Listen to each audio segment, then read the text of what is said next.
देखिए विद्यालय के उद्देश्य क्या है, ठीक है।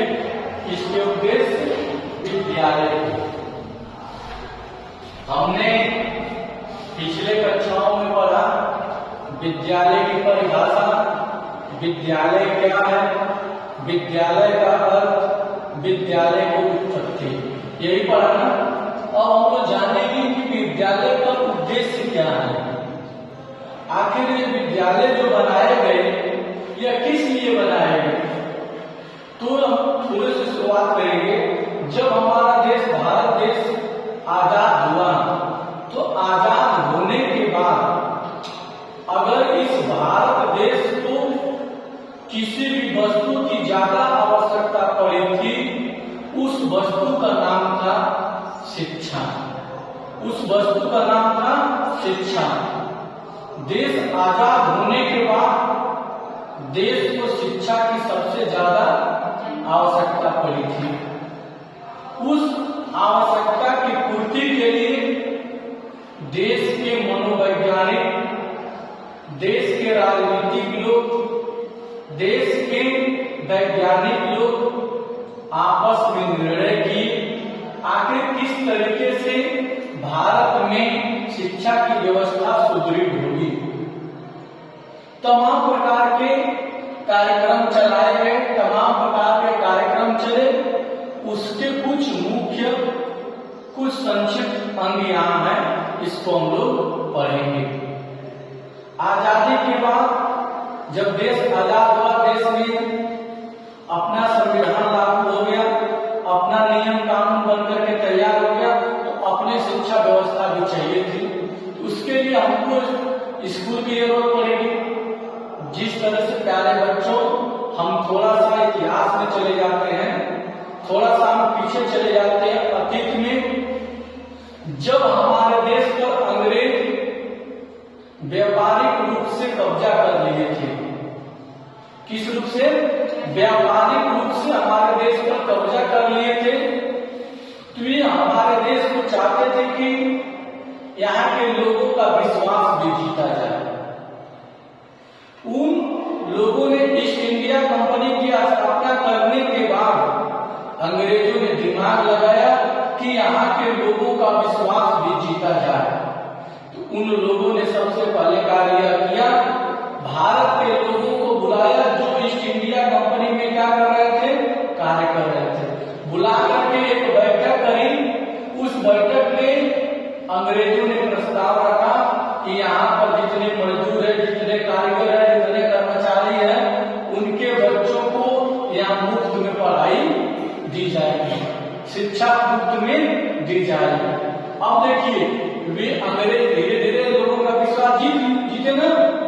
अब जो कार्य करने वाले थे ये सोचने लगे कि हमारा बच्चा फ्री में पढ़ भी लेगा और जो कमाएगा उसमें से कुछ बच भी जाएगा, उससे बेहतर क्या हो सकता है। तो भारत के लोगों का अंग्रेजों ने विश्वास भी जीत लिया। तब जाकर के हम अंग्रेजों से इतने दिन तक गुलाम थे। कोई अंग्रेजों को भारत से जो भी था भेज देते थे। अंग्रेजों के अंदर में रहते थे लेकिन अन्न खाते थे भारत का। जब भारत को स्कूल की आवश्यकता हुई, विद्यालय की आवश्यकता हुई, शुरुआत करते हैं सबसे पहले 1946 में ना एक विश्वविद्यालय की उच्च विश्वविद्यालय के आयोग के गठन हुआ था। उस गठन को यहाँ दर्शा करके सीधे हमको लेकर के आ गया है माध्यमिक शिक्षा आयोग के पास। माध्यमिक शिक्षा आयोग का गठन किया गया सन 1952-53 में। किसमें?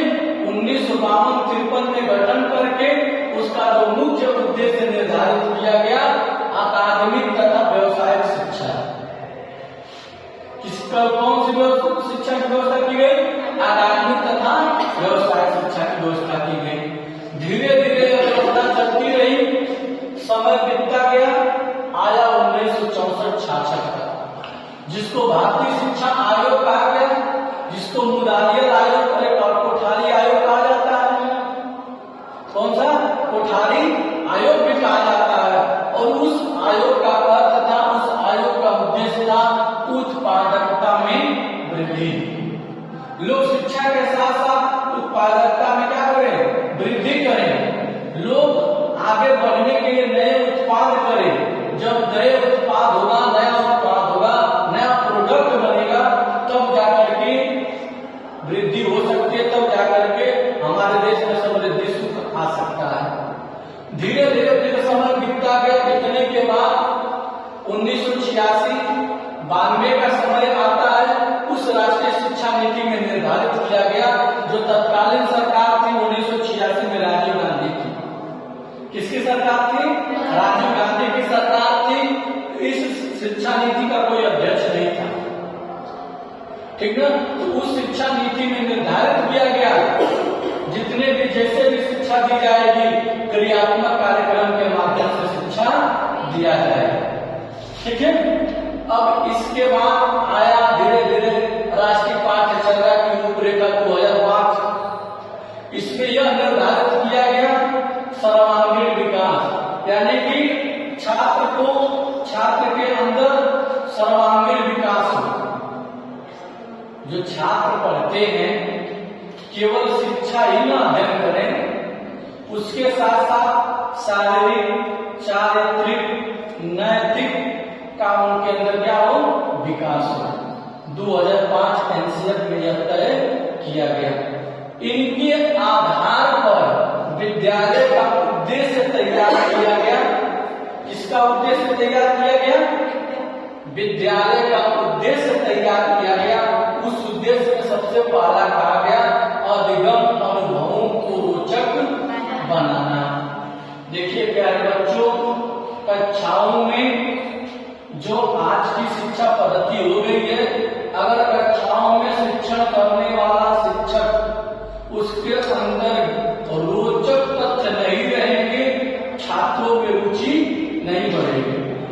यह बात पहले ही निर्धारित कर दी गई, पहले ही निर्धारित कर दी गई थी कि अधिगम में सीखना, अधिगम अनुभवों को रोचक बनाना, यानी सीखने सिखाने का जो अनुभव होगा उसको रोचक बना करके कक्षाओं में प्रस्तुत किया जाएगा, जिससे छात्रों को अध्ययन करने में, सीखने में, जानने में कोई कठिनाई नहीं होगी। दूसरी बात बताई गई व्यक्ति का समग्र विकास करना, यानी कि विद्यालय का उद्देश्य था, किसका उद्देश्य था? विद्यालय का उद्देश्य था व्यक्ति का समग्र का मतलब शारीरिक, चारित्रिक, नैतिक, व्यवसायिक, समझ रहे हैं?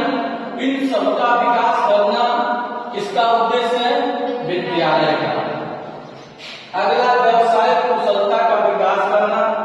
विद्यालय का उद्देश्य, विद्यालय चाहता है कि जो छात्र शिक्षा ग्रहण कर रहे हैं, जब शिक्षा ग्रहण करने के बाद बाहर निकले तो उनके अंदर व्यवसायिक कुशलता का ज्ञान हो।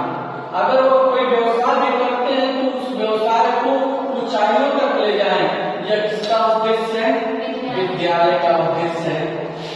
अगला है प्रजातांत्रिक नागरिकता की भावना का विकास करना। देखिए भारत लोकतांत्रिक देश है, भारत संवैधानिक देश है, भारत संविधान से चलता है, भारत नियम कानून से चलता है। उसी के आधार पर विद्यालय यह चाहता है कि लोगों में प्रजातांत्रिकता का क्या हो? विकास हो।